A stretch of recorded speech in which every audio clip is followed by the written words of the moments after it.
Topic tonight is Barack Obama. We're going to be kind of explaining how that in some of his speeches he does not always tell the whole truth. Now, many politicians do this. We're not meaning to bash Obama in any way, but again, many politicians do this. But the fact that President Obama is our president, we need to be able to trust him. And the fact that he doesn't always tell the truth in his speeches is not the best thing for the country. Now, we actually, some of you, probably most of you watching this, who support President Obama are completely disagreeing with what we are saying now, which is why we have prepared a video for you. So take a look. I'll make our government open and transparent so that anyone can ensure that our business is the people's business. Justice Louis Brandeis once said, "Sunlight is the greatest disinfectant."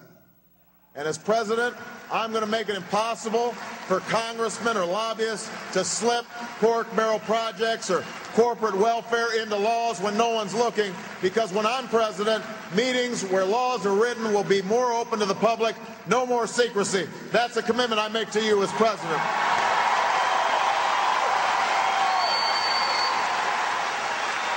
No more secrecy.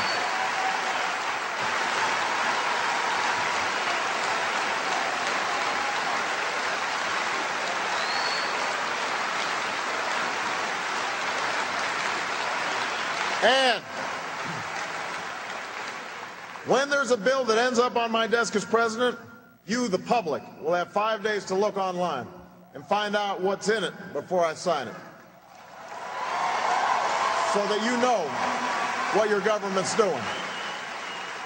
When there are meetings between lobbyists and a government agency, we'll put as many of those meetings as possible online for every American to watch.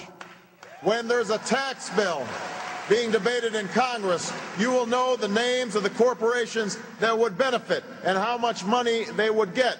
And we will put every corporate tax break and every pork barrel project online for every American to see. You will know who asked for them, and you can decide whether your representative is actually representing you.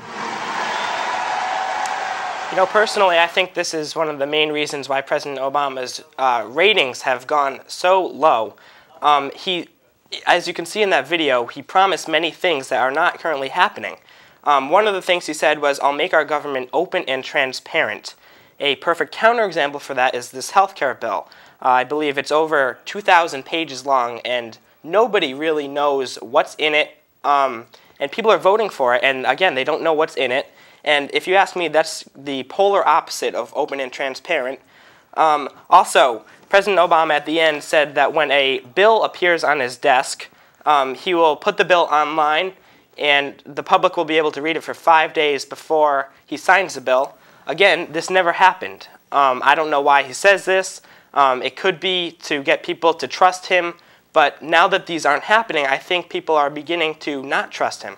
Yeah, and now wrapping up, I actually have a list of 3 people that work for Obama, some of his czars, but I'm going to let you decide if you can really trust these guys or not. Now, Van Jones, although he resigned, he was the Green Job Czar, and he was involved with Marxist groups in the 1990s, and he was also affiliated with the website 911truth.org. He's also said many inflammatory comments against opponents and sometimes white people. He can be, some of his comments were racist. And although he resigned because he was so controversial, he's obviously an anti-American guy. And then there's also Cass Sunstein, the regulatory czar. He believes that your pets need lawyers to represent them in court during like an animal abuse case, that pets need lawyers. And he also wants to ban hunting. And then there's Kevin Jennings, the Safe Schools czar. And he wants videos of homosexuals and transsexuals shown at school, but a lot of parents don't want their kids exposed to that at such a young age.